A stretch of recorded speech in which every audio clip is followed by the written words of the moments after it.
সবাইকে জয় যিশু।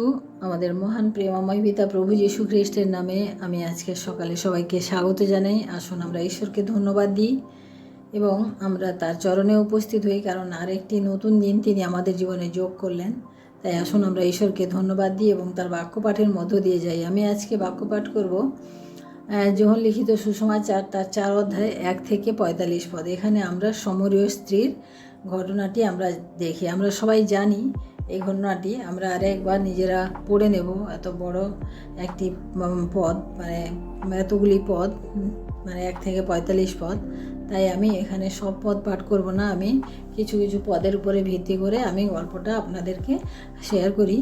এখানে বলছেন যে যিশু যখন জিহুদি থেকে গালিলের দিকে যাবেন স্থির করলেন, তিনি তখন এটা স্থির করলেন যে তিনি সমরিয়ার মধ্য দিয়ে যাবেন এবং তিনি সমরিয়ার মধ্য দিয়ে গালিলের দিকেই গেলেন। এবং সমরিয়াতে যখন তিনি ভেতরে ঢুকলেন, তখন তিনি দেখলেন যে একটা ফাঁকা জায়গায় একটা কুয়ো আছে। সেই কুয়োর পাশে তিনি গেলেন এবং সেখানে গিয়ে একজন স্ত্রীলোককে তিনি সাক্ষাৎ হলো সেই স্ত্রীলোকের সাথে। এবং সেই স্ত্রীলোক কুয়োতে জল নিতে এসেছিল এবং যিশু তাকে বললেন যে আমাকে তুমি পান করার জল দাও, আমাকে জল তুমি পান করাও।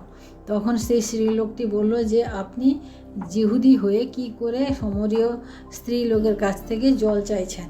অর্থাৎ জিহুদিদের সাথে সমরীয়দের কোনো মিলাপ ছিল না, কারণ জিহুদিরা মনে করতো যে সমরিয়ারা নিচু জাতের বা তারা সমাজের দিক থেকে তারা অচ্ছুত, তাই তাদের সাথে কোনো মিলাপ ছিল না। তাই আমরা দেখি যে প্রভু যীশু এই কথা বললেন। তখন সেই স্ত্রীলোকটি বলল যে আপনি তো জিহুদি, কি করে আমার কাছ থেকে জল যাবেন। তখন প্রভু যীশু বললেন, তুমি যদি জানতে যে তোমার কাছে কে জল চাইছে, তাহলে তুমি বুঝতে পারতে। তখন এরকম কথা হতে হতে স্ত্রীলোকটি প্রভু যীশুকে বলল যে আপনি যিশু স্ত্রীলোকটিকে বললেন যে তুমি যদি জানতে যে তুমি কার সাথে কথা বলছো, তাহলে তুমি বুঝতে পারতে। এবং তুমি যদি আমি যদি আমার কাছ থেকে যদি তুমি জল পান করো, তাহলে সেই জল খেলে তোমার কোনোদিন পিপাসা পাবে না।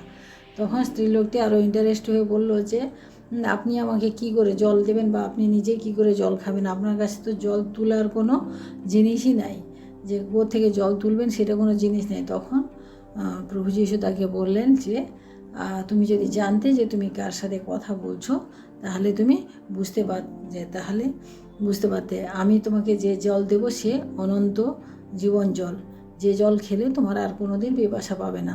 তখন স্ত্রীলোকটি বলল, তাহলে প্রভু আমাকে দিউন, সেই জলটি আমাকে দিউন।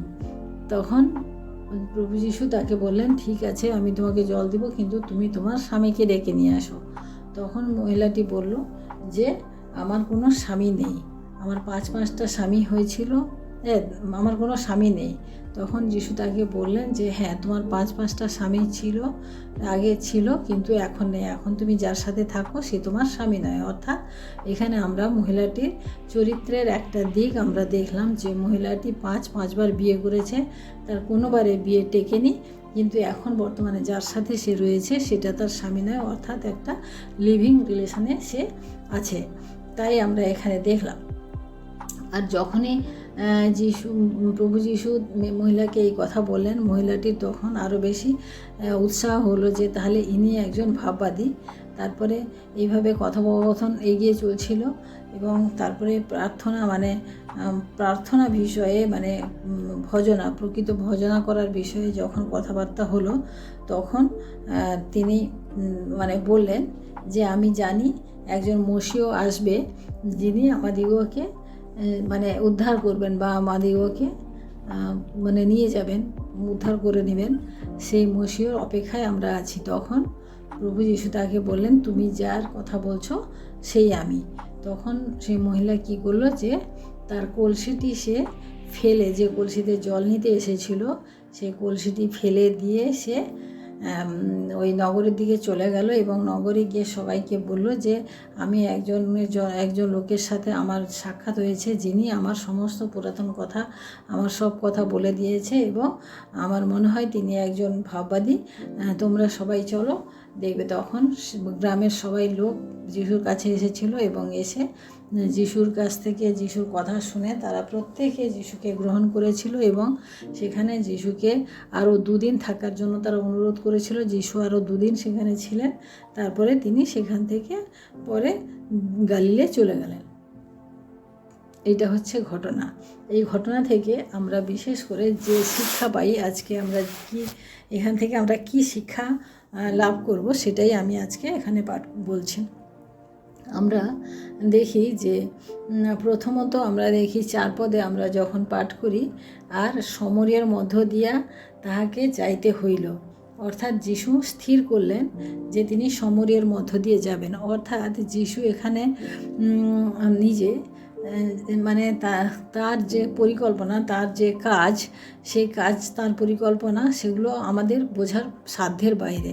তার কারণ যিশু এখানে চেয়েছিলেন যে সমরীয়কে যিহুদিরা মানে নিচু জাত বা অস্পৃশ্য জাত বা ছোট জাত বলে তারা মনে করে, যিশু সেটাকে ভাঙতে চেয়েছিলেন। অর্থাৎ যিশু যে সামাজিক যে কুসংস্কার ছিল সেই কুসংস্কারটাকে ভেঙেছেন এবং তার জন্য তিনি সমরিয়ার মধ্য দিয়ে যাওয়ার পরিকল্পনা নিয়েছিলেন এবং গিয়ে আমরা দেখি পরবর্তীতে সেটা করেছেন। এবং আমরা আরেকটা দেখি যে স্ত্রী পুরুষের যে মানে পার্থক্য, স্ত্রী পুরুষের যে আলাদা আলাদা ভাব, সেটাও আমরা এখানে দেখি যে স্ত্রীকে তিনি আলাদা ছোট করে দেখেননি, কারণ তিনি সেখানে একজন সমরীয় স্ত্রীর সাথে তিনি গিয়ে সাক্ষাৎ করেছেন এবং আমরা সেই স্ত্রীকে দেখি যে যার মানে চরিত্রের ব্যাপারটাও আমরা দেখলাম যে সেই স্ত্রীকে সাক্ষাৎ করেছেন। আমরা মানে প্রেরিতের পুস্তকে তার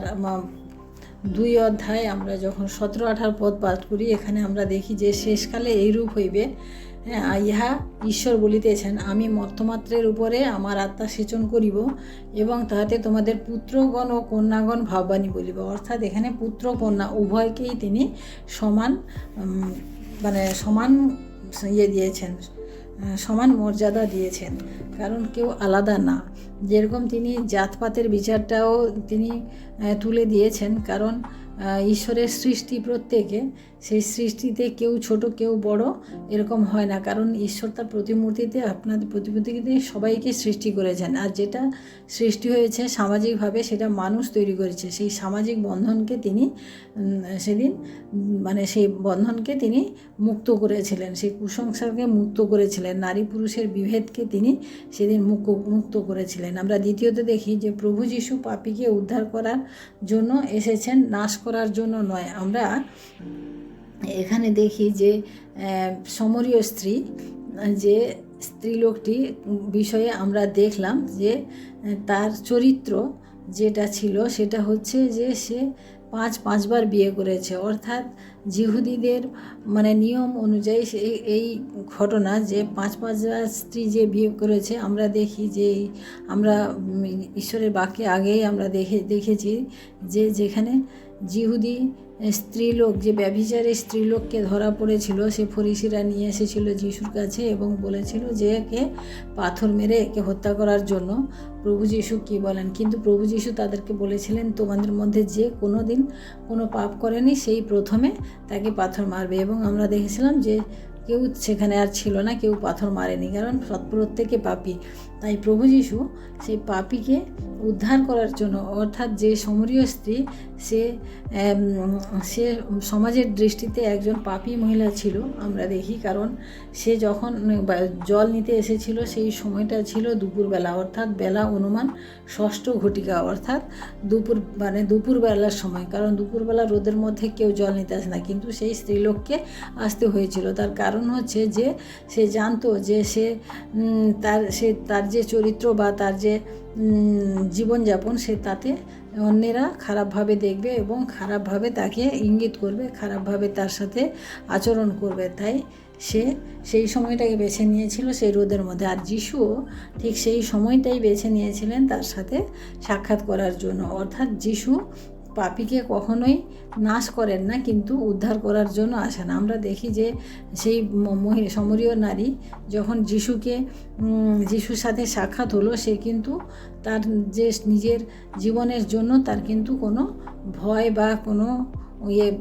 কোনো ভীতি তার মধ্যে ছিল না, কারণ তার একটা অনুভব হয়েছিল।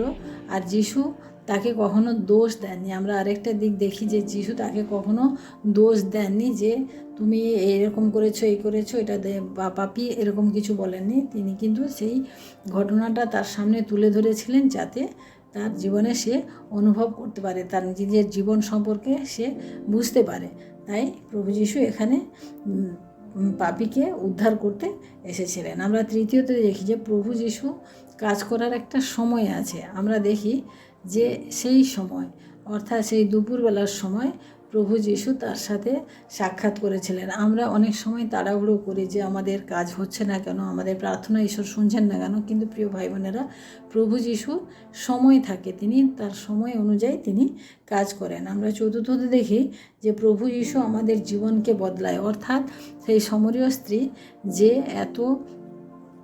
এত সমস্যার মধ্যে ছিল, তার 5-5টা স্বামী তাকে ছেড়ে চলে গেছে বা ও ছেড়েছে, কিন্তু যে তার এই সমস্ত রকম জীবন থেকে তার একটা বদলাও পরিবর্তন এসেছিল। আমরা দেখি কীভাবে পরিবর্তন, যখন সে প্রভু যিশুর সাথে কথোপকথন করলো এবং প্রভু যিশু যখন তাকে বললেন যে আমি সেই মসিহ, তখন সে তার নিজের জীবনের সমস্ত কিছু ছেড়ে, যে সমাজের কাছে, যে নগরের সামনে সে কোনোদিন সামনাসামনি আসতে পারতো না, সেই নগরের সামনে আমরা দেখলাম সে দৌড়ে চলে গেল এবং সেই নগরের সমস্ত নগরবাসীকে সে নিয়ে এসেছিল। অর্থাৎ তার জীবনের যে পরিবর্তন, প্রভু যিশু যখন আমাদের জীবনে আসেন, আমাদের জীবনের পরিবর্তন হয়। আমরা দেখি সমরীয় স্ত্রীর সেই পরিবর্তন হয়েছিল।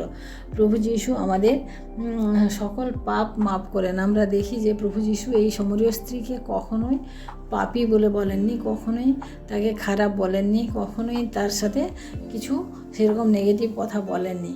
আর আমরা দেখি যে যখন আমাদের জীবনে আমরা প্রভু যিশুর সাথে সাক্ষাৎ হয়, আমাদের জীবন যখন বদলায়, তখন আমরা দেখি আমাদের জীবনের দ্বারা অনেক বড় বড় আশ্চর্য কাজ হয়, অনেক সামর্থ্যী কাজ হয়। এখানে আমরা তাই দেখেছিলাম যে সেই সমরীয় স্ত্রীর মধ্য দিয়ে একটি ভালো কাজ হয়েছিল, যে সমস্ত নগরের লোক তার কথা বিশ্বাস করে এসেছিল এবং তাকে প্রভু যিশুকে মুক্তিদাতা হিসেবে গ্রহণ করেছিল। শুধু তাই নয়, সেখানে প্রভু যিশু আরও 2 দিন থেকে আরও অনেক মানুষের মন পরিবর্তন হয়েছিল। আমরা দেখি তারপরে 2 দিন পরে তিনি চলে গেছিলেন। আমরা দেখি যে এইভাবে যখন যিশু আমাদের জীবনে আসে, আমাদের জীবন কিভাবে পরিবর্তন হয়। আমরা যখন দেখি যে পিতর যখন প্রভু যিশুকে 3 বার অস্বীকার করলো, 3 বার অস্বীকারের পরে সে যখন প্রভু যিশুর কাছে ক্ষমা চাইলো বা তার ভুলটা সে বুঝতে পারলো, এবং তারপরে সে যে প্রভু যিশুকে পেল, সেখানের ক্ষেত্রে দেখি যে পিতর একদিনে 3000 লোকের মন পরিবর্তন করেছিল। আর আমরা পুরাতন নিয়মে দাউদকে দেখি যে দাউদ যে ঈশ্বরের এত কাছের লোক ছিল, সে যখন ব্যভিচার করলো এবং তারপরে যখন সে মন পরিবর্তন করলো, যে দেখি সে তারপরে প্রভু ঈশ্বরের অনেক অনেক কাছের অনেক ভালো মানুষ হয়েছিল। তাই আমরা দেখি যে প্রিয়, আমরা যখন প্রভু যিশুর কাছে আসি, আমাদের সমস্ত অপরাধ, সমস্ত পাপ তিনি ক্ষমা করেন, তিনি আমাদেরকে উদ্ধার করেন পাপ থেকে, তিনি আমাদের মধ্যে সমস্ত কুসংস্কারের বেড়াজালকে তিনি ভেঙে দেন, তিনি আমাদের জীবনে সমস্ত পরিবর্তন নিয়ে আসেন, আমাদের জীবনকে তিনি পরিবর্তন করেন। তাই আমরা আজকে এই সমরীয় নারীর জীবন থেকে প্রভু যিশুর সাথে তার সাক্ষাৎকারের মধ্য দিয়ে আমাদের জীবনেও আমরা আমাদের যিশুকে আমাদের জীবনেও আমাদের নিয়ে আসি, আমাদের জীবনের সাথে তার সাক্ষাৎ করাই, কারণ তিনি আমাদের জীবনে একমাত্র পরিবর্তন আনতে পারেন, তিনি আমাদেরকে পাপ থেকে রক্ষা করতে পারেন, তিনি আমাদের জীবনে অনেক আশ্চর্য কাজ করার জন্য সাহায্য করতে পারেন। কারণ সেই সমরীয় নারী যে কোনো দিন সে সমাজের সম্মুখে দাঁড়াতো না, সে সেই সমাজের লোকদেরকে মন পরিবর্তন করতে সাহায্য করেছিল। তাই আসুন আমরা আজকে প্রার্থনা করি, ঈশ্বরকে ধন্যবাদ দিই। Hallelujah, hallelujah, hallelujah. মহান প্রেমময় পিতা, তোমার মহানামের ধন্যবাদ প্রশংসা করি প্রভু, তোমার এই সুন্দর বাক্যের মধ্য দিয়ে প্রভু আজকের এই দিন আমরা শুরু করলাম প্রভু, তাই তোমায় ধন্যবাদ করি প্রভু। প্রভু গো, তুমি আমাদের জীবনে সমস্ত গ্লানি তুমি দূর করো প্রভু, এবং তুমি আমাদেরকে প্রভু সমস্ত কুসংস্কার থেকে, আমাদের মন থেকে তুমি দূর করো। আমাদের জীবনে সমস্ত পাপ থেকে তুমি আমাদেরকে উদ্ধার করেছো, আমরা বিশ্বাস করি প্রভু। এবং তুমি আমাদেরকে যে স্বাধীন জীবন দিয়েছো, সেই জীবনে প্রভু আমরা যেন তোমাকে সামনে রেখে তোমার পথে আমরা যেন চলতে পারি। তুমি আমাদেরকে সাহায্য করো। যেভাবে সমরীয় স্ত্রী তার নিজের জীবনকে পরিবর্তন করেছিল প্রভু, আমরাও যেন সেভাবে আমাদের জীবনকে পরিবর্তন করি এবং আমাদের জীবনের সামর্থ্যে পরিপূর্ণ করি। তাই ধন্যবাদ করি প্রভু গো। আমরা আমাদের প্রভুর সামনে আজকের এই দিন আর একটিবার সমর্পণ করি।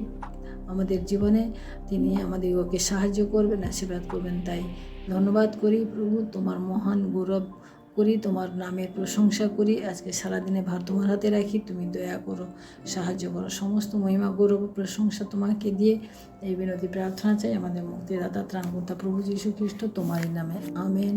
সবাইকে জয় যিশু। সবাই ভালো থাকবেন, সুস্থ থাকবেন। আজকের দিনটি সবার শুভ হোক। জয় যিশু।